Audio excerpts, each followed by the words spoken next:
Bonjour à tous, on se retrouve pour le premier quintet du week-end, direction l'hippodrome de Deauville pour le grand handicap des sprinteurs. Quintet qui va se disputer en réunion et course 4, départ 15h15, terrain rapide, 18 partants, 1200 mètres ligne droite, d'échevaudage. On connaît les forces et les faiblesses de chaque concurrent au départ de cette épreuve. Alors dans ce genre de lot, j'optimise multi-7, 2 sur 4, simple. Et je rappelle que s'il y a un galopeur que vous avez suivi ou une intuition, faites-vous confiance. N'hésitez pas à liker, partager, je compte sur vous tous les jours et de booster les vidéos. On peut s'abonner à la chaîne YouTube, c'est gratuit.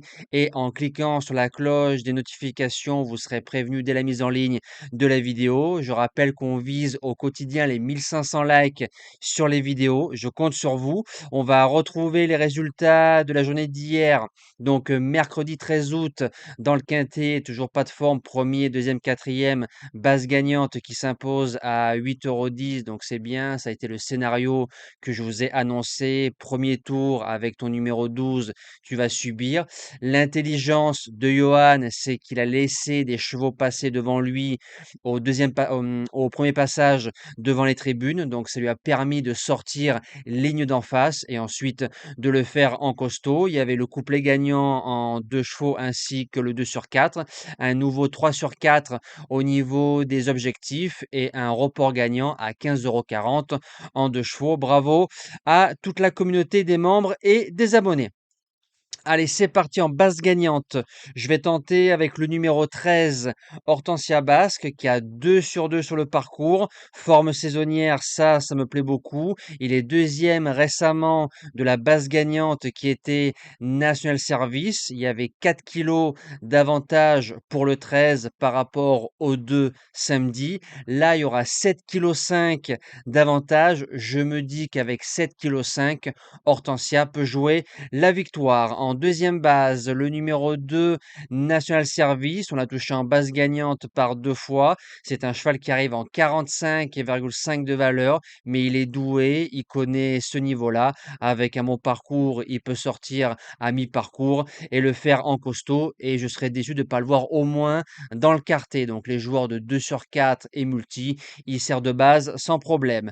Pour les chances, le numéro 10, Tertus, qui a fait deuxième de cette épreuve en 2024 en 39,5 de valeur.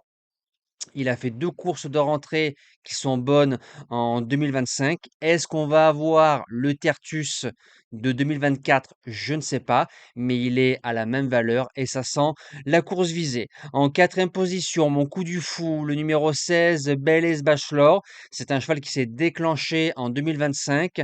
Entraînement habile en ligne droite. Il est deuxième de la base gagnante au mois de mars, Hortensia Basque, sans être ridicule, avec 1,5 kg d'avantage. Il aura encore 1,5 kg d'avantage, mais va découvrir ce genre de gros lot.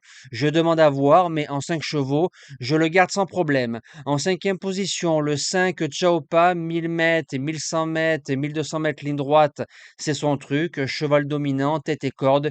S'il n'y a pas trop de bagarre dans cette épreuve, il bougera pas du quintet. En sixième position, le 4 Un Instant. 12e pour sa seule sortie au niveau des quintets, mais c'est un cheval qui a déjà fait plusieurs fois l'arrivée de Listed. Au mois de mai, 1200 mètres, ligne droite, Chantilly, il fait quatrième de l'Azat, sans être ridicule. Donc je me dis qu'il redescend un peu de catégorie et en 8 chevaux, il est incontournable. En septième position, le 8 Omicron qui vient de battre Apax récemment. Alors je pense que Apax, il se réservait pour le grand handicap de Deauville où il a fait troisième, ligne gagnante. Il a gagné 2 quintets, 36 et 39,5. Là, il est en 42,5 de valeur. Maintenant, il y a un tout petit truc qui me dérange, c'est qu'au niveau des quintets classe 1, c'est deux quintets courus, 0 sur 2.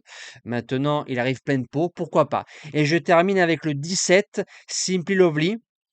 Alors, je pouvais mettre l'As, on pouvait mettre Major Hawk, qui est le tenant du titre. Maintenant, c'est une question de choix. J'ai gardé le 17 au niveau du poids, du jockey qui risque, à mon avis, au fur et à mesure des années, de faire parler de lui. L'entraînement que j'adore, deuxième du quintet de référence, classe 1 cette fois-ci, mais avec un petit poids, ça peut faire la différence. J'ai plus qu'à vous souhaiter un bon futur week-end, passez un bon week-end du 15 août, de bons gains et que le meilleur gagne.